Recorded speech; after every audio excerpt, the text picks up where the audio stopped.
Littoral varois avec une expérimentation qui vient de débuter. Cela se passe à Saint-Mandrier où les industriels de la plasturgie ont mis en place une convention avec les pêcheurs. Ainsi, quelques jours par mois, ces derniers vont ramasser des macro-déchets. Les explications de ce deal éco-responsable avec Yannick Aroussi et Christian Mathieu. Deux chalutiers pour tirer ensemble un énorme entonnoir.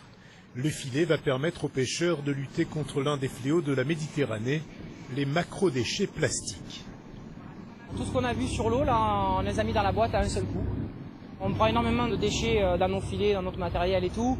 Et si on peut vraiment aller à la capture de ça, et ça évitera de polluer, et peut-être que nos poissons seront plus tranquilles dans une eau saine. Peut-être une bouée de secours pour 1 million d'oiseaux et 100 000 mammifères marins qui meurent chaque année en Méditerranée à cause de ces macro-déchets. Beaucoup de bouteilles plastiques, des bouteilles d'eau minérale principalement, des petites, des grosses, et puis bien souvent des bidons d'huile aussi, vous voyez, comme on peut voir là, et puis autrement des morceaux de bâche, des bouts de filet de pêche. Une expérimentation est en cours, elle prévoit d'indemniser des pêcheurs une douzaine de jours par an pour ramasser les déchets. En fait, l'histoire a commencé là. Démonstration ce matin en rade de Toulon pour un public de professionnels.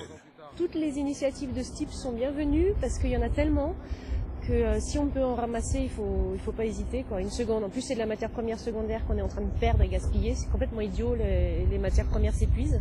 Donc il faut qu'on arrête de disperser de l'or dans la nature, hein, finalement.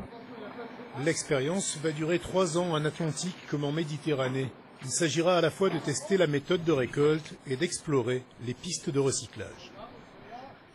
Enfin, un mot de sport, une image en karaté de 3 drôles de dames, une niçoise, une toulonnaise et une parisienne.